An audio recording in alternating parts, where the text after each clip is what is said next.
आज है 4 अगस्त 2025 और आज हम 11th क्लास के लिए नई मैथ की टेक्स्ट बुक के यूनिट 1 को स्टार्ट कर रहे हैं। आज के लेक्चर में हम कॉम्प्लेक्स नंबर्स को पढ़ेंगे, कॉम्प्लेक्स नंबर्स की डेफिनेशन देखेंगे, कॉम्प्लेक्स नंबर्स के पार्ट्स कितने होते हैं ये देखेंगे और कॉम्प्लेक्स नंबर्स को 2 तरीक़ों से लिखने का तरीका सीखेंगे। आज का लेक्चर बहुत बेसिक बुनियादी लेक्चर है, कोई बहुत ज़्यादा चीज़ें आज के लेक्चर में हम नहीं स्टडी करेंगे और एक्सरसाइज के क्वेश्चंस जो हैं वो नेक्स्ट लेक्चर से स्टार्ट हो जाएंगे। स्टूडेंट्स को अक्सर शिकायत रहती है कि मैं बहुत स्लो पढ़ाता हूँ।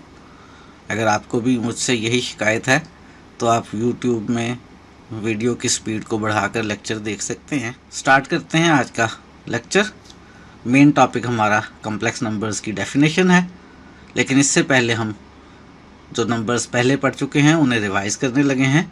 नेचुरल नंबर्स के सेट को हम n से डिनोट किया करते हैं और ये नंबर्स कौन से होते हैं भला? ये 1 2 3 4 एंड सो ऑन होते हैं।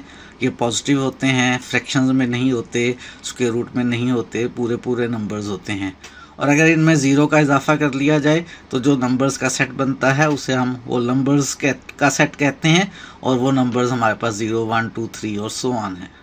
और अगर नेगेटिव नंबर्स का भी इसमें इजाफा कर लिया जाए तो जो सेट बनता है हम उसे सेट ऑफ इंटीजर्स कहते हैं, जी से डिनोट करते हैं और ये आपके सामने इंटीजर्स मौजूद हैं। अभी तक जो नंबर्स मैंने लिखे हैं उनमें 2-4 नंबर्स लिख के और एलिप्सिस का साइन यानी सो ऑन का साइन 3 डॉट्स डालकर हम बाकी नंबर्स को शो कर देते हैं कि इसी तरतीब से आप खुद बना सकते हैं। नेक्स्ट सेट जो हम पढ़ने लगे हैं उसे हम रैशनल नंबर्स का सेट कहते हैं।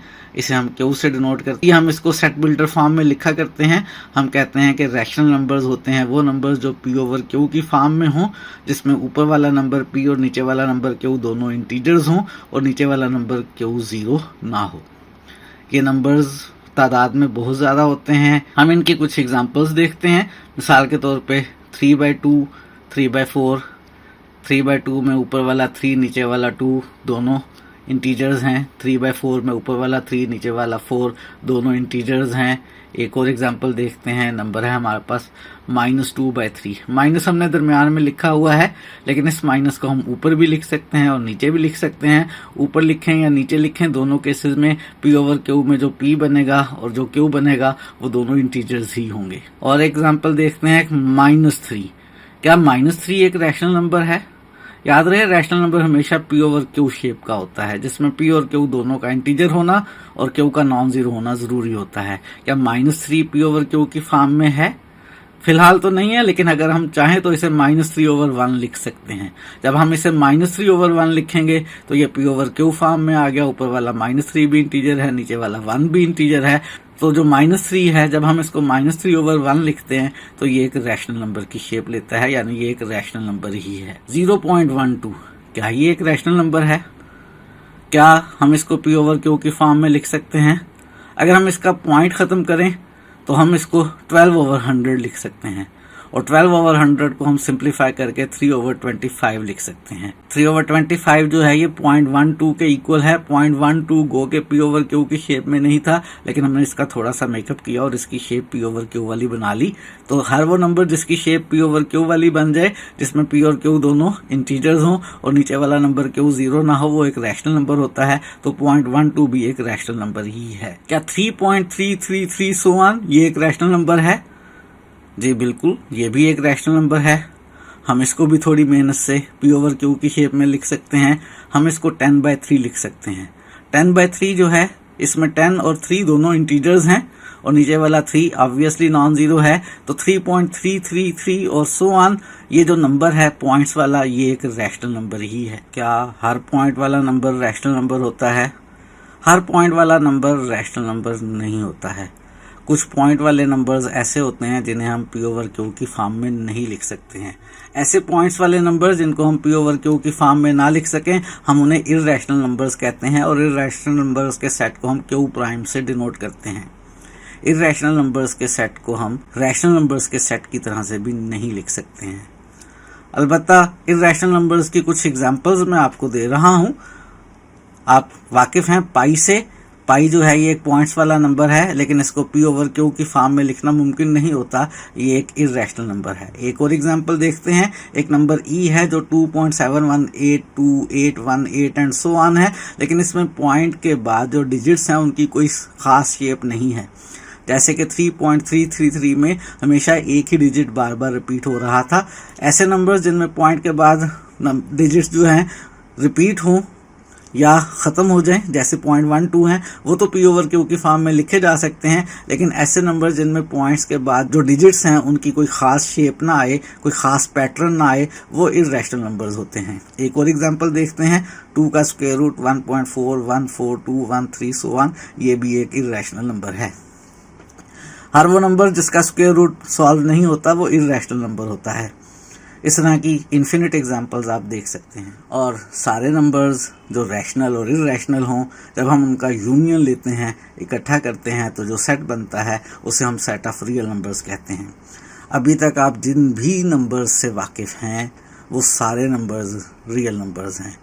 वो चाहे पूरे नंबर्स हों, पॉजिटिव हों, नेगेटिव हों, ज़ीरो हों, फ्रैक्शन की फॉर्म में हों, पॉइंट्स में जिनको पी ओवर क्यू की फॉर्म में लिखा जा सके, या ऐसे पॉइंट्स वाले नंबर्स जिनको पी ओवर क्यू की फॉर्म में ना लिखा जा सके, ये सारे नंबर्स रियल नंबर्स होते हैं। अब हम आगे बढ़ते हैं। हमें बाज़ औक़ात ऐसे नंबर से भी वास्ता पड़ता है जो कि रियल नंबर्स नहीं होते हैं।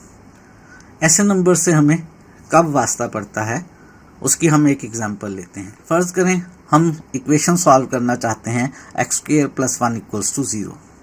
इसको सॉल्व करने के लिए हम 1 को राइट साइड पर ले जाते हैं, 1 राइट साइड पर जाकर माइनस का हो जाता है। x की वैल्यूज़ मालूम करने के लिए दोनों तरफ स्क्वायर रूट ले लेते हैं, तो प्लस माइनस -1 का स्क्वायर रूट आ जाता है।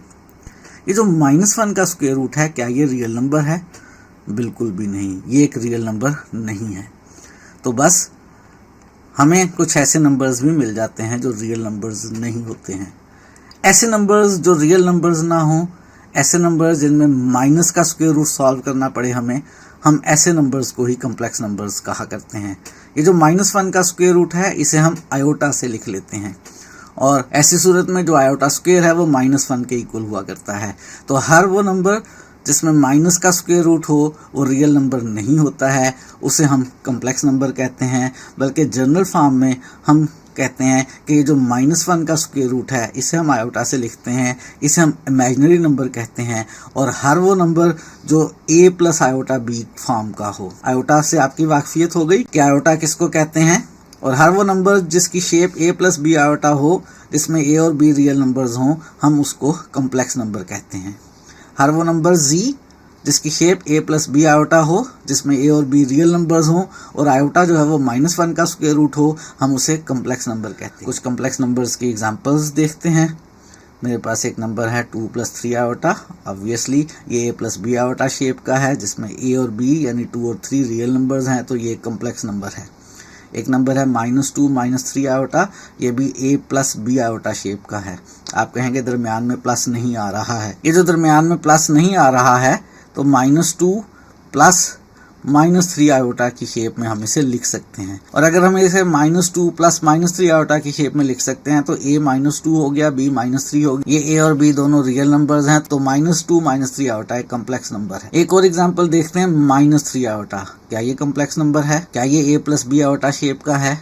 ये a + b आयोटा शेप का नहीं है, अलबत्ता थोड़ा सा मेकअप करके इसको a + b आयोटा शेप में बनाया जा सकता है। ये जो -3 आयोटा है, मैं इसको लिख सकता हूँ 0 + -3 आयोटा। अब इसकी शेप जो है वो बन गई है a + b आयोटा की, जिसमें a 0 है और b -3 है। तो -3 आयोटा जो है ये भी एक कम्प्लेक्स नंबर ही है। नेक्स्ट एग्जांपल हम देखने लगे हैं 2 की। क्या 2 a + b आयोटा शेप का है? तो बिल्कुल 2 भी a + b आयोटा शेप का है। हम 2 को 2 + 0 आयोटा लिख सकते हैं, तो 2 a है और b 0 है, ये a + b आयोटा शेप का है, तो ये एक हमारे पास कम्प्लेक्स नंबर है। यहाँ से हम एक और कंक्लूजन ड्रा करते हैं, और वो कंक्लूजन ये है कि हर रियल नंबर जो है, जैसे कि 2 था, वो कम्प्लेक्स नंबर होता है। किसी भी रियल नंबर a को हम a + 0 आयोटा लिख के कम्प्लेक्स नंबर कह सकते हैं। तो every real number is a complex number. और एक और छोटी सी डेफिनेशन करते हैं, प्योर इमेजिनरी नंबर क्या होता है। हर कम्प्लेक्स नंबर की general shape a plus B iota है, लेकिन -3 आयोटा में जो है वो a जो है वो नहीं मौजूद है। हर वो कम्प्लेक्स नंबर जिसमें ये a मौजूद ना हो, हम उसको कहते हैं वो प्योर इमेजिनरी नंबर है। एक ऐसा नंबर जिसकी शेप a आयोटा हो, जिसमें a रियल नंबर है, हम उसको प्योर इमेजिनरी नंबर कहते हैं। यानी -3 आयोटा जो है ये हमारा एक प्योर इमेजिनरी नंबर है। अभी हमने देखा है कि कम्प्लेक्स नंबर जो है वो a plus B iota shape का होता है, यानी ये दो नंबर्स के सम से बनता है, जिसमें a रियल है और b आयोटा जो है वो प्योर इमेजिनरी नंबर है। तो इस बेस के ऊपर के कम्प्लेक्स नंबर की shape a plus B iota होती है, हम कहते हैं कि कम्प्लेक्स नंबर जो है उसके दो पार्ट्स हुआ करते हैं, रियल और इमेजिनरी पार्ट्स। जब हमारे पास complex number a plus B iota हो जिसमें a और b रियल नंबर हैं, तो इसमें ये जो पहला पार्ट है, ये जो दो टर्म्स हैं सम में, इसमें जो पहली टर्म है a, हम इसको कम्प्लेक्स नंबर का रियल पार्ट कहते हैं और हम इसको REZ से डिनोट करते हैं। यानी ये जो complex number a plus B iota है, इसमें जो कम्प्लेक्स नंबर का रियल पार्ट है, रियल पार्ट ऑफ z है वो a है। और जो आयोटा के साथ नंबर है, सेकंड टर्म पूरी नहीं, बी आयोटा नहीं, आयोटा के साथ जो नंबर मौजूद है उस नंबर को हम कम्प्लेक्स नंबर z का इमेजिनरी पार्ट कहते हैं। इसे हम IMZ से डिनोट करते हैं। यानी complex number a plus B iota का जो इमेजिनरी पार्ट है, IM ऑफ z है वो b है। आयोटा के साथ वाले नंबर को इमेजिनरी पार्ट कहते हैं, आयोटा को नहीं कहते हैं। b आयोटा को इमेजिनरी नंबर कहते हैं। इमेजिनरी पार्ट जो है वो आयोटा के साथ वाला जो नंबर है b वो है। तो जो बगैर आयोटा वाला पार्ट है a, उसे हम कम्प्लेक्स नंबर z का रियल पार्ट कहते हैं, और जो आयोटा के साथ वाला नंबर b है उसे हम कम्प्लेक्स नंबर z का इमेजिनरी पार्ट कहते हैं। कुछ एग्जांपल्स देखते हैं। सबसे पहली एग्जांपल हमारे पास है 2 + 3 आयोटा। गैस करें इसमें रियल पार्ट क्या है। ये जो 2 है ये इसका रियल पार्ट है, रियल ऑफ z 2 है, और जो आयोटा के साथ नंबर 3 है वो इसका इमेजिनरी पार्ट है, इमेजिनरी ऑफ z जो है वो 3 है। एक और एग्जांपल देखते हैं। कम्प्लेक्स नंबर है -1 + 2 आयोटा। इसमें ये जो आयोटा के बगैर वाला नंबर है -1, ये इसका रियल पार्ट है, और जो आयोटा के साथ वाला नंबर 2 है वो इसका इमेजिनरी पार्ट है। और एग्जाम्पल देखते हैं। अब आप खुद डिसाइड करें कि ये जो कम्प्लेक्स नंबर -2 -3 आयोटा है, इसमें रियल पार्ट क्या है और इमेजिनरी पार्ट क्या है। बिल्कुल सही कह रहे हैं। जो रियल पार्ट इस कम्प्लेक्स नंबर z का है वो -2 है, और जो इमेजिनरी पार्ट है आयोटा के साथ वाला नंबर -3 है। इमेजिनरी पार्ट -3 आयोटा नहीं है, -3 है। एक और एग्जांपल देखते हैं। कम्प्लेक्स नंबर है -3, इसमें रियल और इमेजिनरी पार्ट्स क्या हैं। सबसे पहले इसकी शेप बनाएंगे हम a प्लस बी आयोटा वाली। तो हम इसको -3 + 0 आयोटा लिख सकते हैं। अब इसकी शेप हो गई है हमारे पास a plus B iota form की। तो जो a है -3 वो इसका रियल पार्ट है, और जो आयोटा के साथ वाला नंबर 0 है वो इसका इमेजिनरी पार्ट है। नेक्स्ट एग्जांपल है हमारे पास कम्प्लेक्स नंबर है माइनस आयोटा। इसमें भी रियल और इमेजिनरी पार्ट्स डिसाइड करने के लिए हम पहले इसकी शेप जो है a प्लस बी आयोटा वाली बनाएंगे। ये जो मेरे पास z = माइनस आयोटा है, इस z = माइनस आयोटा को जब हम a प्लस आयोटा b की फॉर्म में लिखें तो हम 0 + -1 आयोटा लिख सकते हैं। अगर हम इसको 0 + -1 आयोटा लिखते हैं तो ऑब्वियसली इसमें जो रियल पार्ट है वो हमारे पास 0 है, और जो इमेजिनरी पार्ट है वो हमारे पास -1 है। हमने अभी तक पढ़ा ये है कि कम्प्लेक्स नंबर्स क्या होते हैं। कम्प्लेक्स नंबर्स हमने कहा है a plus B iota form के होते हैं, लेकिन जब भी हम किसी नंबर की बात करते हैं तो हमारी कोशिश होती है हम उसको ज्योमेट्री में भी किसी तरह से ड्रा कर सकें। रियल नंबर्स को हम रियल लाइन पर एक्सप्रेस किया करते हैं। ये जो a plus B iota numbers हैं, इनको हम किस तरह से रिप्रेजेंट करेंगे ज्योमेट्रिकली, उसके लिए हमने इन्हीं कम्प्लेक्स नंबर्स को लिखने का एक और तरीका सीखा है। हम कम्प्लेक्स नंबर्स को as a ordered pairs of real numbers लिख सकते हैं। ऑर्डर्ड पेयर्स क्या होते हैं, पहले ज़रा मैं आपको याद करवा देता हूँ कि अगर आपके पास एक सेट A हो 1 और 2, और इसी सेट A को मैं एक दफ़ा और लिख लूँ और इस सेट का कार्टियन प्रोडक्ट मालूम करूँ A क्रॉस A। याद है कैसे मालूम किया करते हैं। पहले सेट का पहला एलिमेंट लेकर उसको दूसरे सेट के पहले एलिमेंट के साथ एक छोटी ब्रैकेट में लिखा करते हैं। इस ब्रैकेट को हम ऑर्डर्ड पेयर कहते हैं। ये मेरे पास A क्रॉस A है, 1, 1, 1, 2, 2, 1 और 2, 2। ए क्रॉस ए के हर एलिमेंट को हम ए कोमा बी की शेप में लिख सकते हैं, इसमें ए और बी दोनों सेट ए के एलिमेंट्स हैं। और ये जो हमने ए कोमा बी ब्रैकेट में लिखा है, हम इसको ऑर्डर्ड पेयर कहा करते हैं। ये मेरे पास एक ऑर्डर्ड पेयर है जिसका पहला एलिमेंट भी सेट ए में से है और दूसरा एलिमेंट भी सेट ए में से है। अगर हम ऑर्डर्ड पेयर ऐसे बनाएं कि ऑर्डर्ड पेयर में फर्स्ट एलिमेंट ए वो भी रियल नंबर हो और दूसरा एलिमेंट बी वो भी रियल नंबर हो, तो इन ऑर्डर्ड पेयर्स के सेट को हम आर क्रॉस आर लिखा करते हैं या हम इसको R2 लिखा करते हैं। और इस तरह के नंबर्स को आपको याद होगा हम प्लेन में रिप्रेजेंट कर सकते हैं। आर क्रॉस आर जो है ये ए कोमा बी है और ए प्लस बी आयोटा और ए कोमा बी में कोई रिजेम्बलेंस देखते हैं आप? बिल्कुल देखते होंगे, सिर्फ लिखने का फ़र्क है। ये हमने छोटी ब्रैकेट में लिखे हैं ए और कोमा डाल के बी, और ये ए प्लस बी आयोटा लिखा है। तो बस इसी तरह से अगर हम complex number A plus B iota को, जिसमें हमें मालूम है ए और बी रियल नंबर होते हैं, ordered pair A comma B की शक्ल में लिख लें तो लिखा जा सकता है। यानी complex number A plus B iota को हम ordered pair A comma B की शेप में लिख सकते हैं और ए कोमा बी शेप के जो पॉइंट्स होते हैं हम उन्हें प्लेन में ड्रा कर सकते हैं।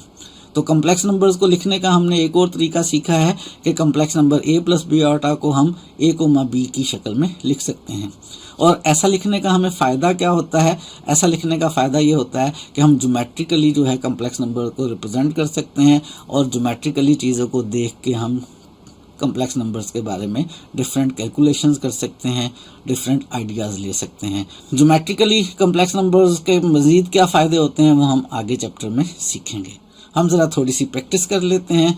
ये जो -1 + 2 आयोटा है, अगर हम इसको ऑर्डर्ड पेयर की फॉर्म में लिखें तो ये -1, 2 बनेगा।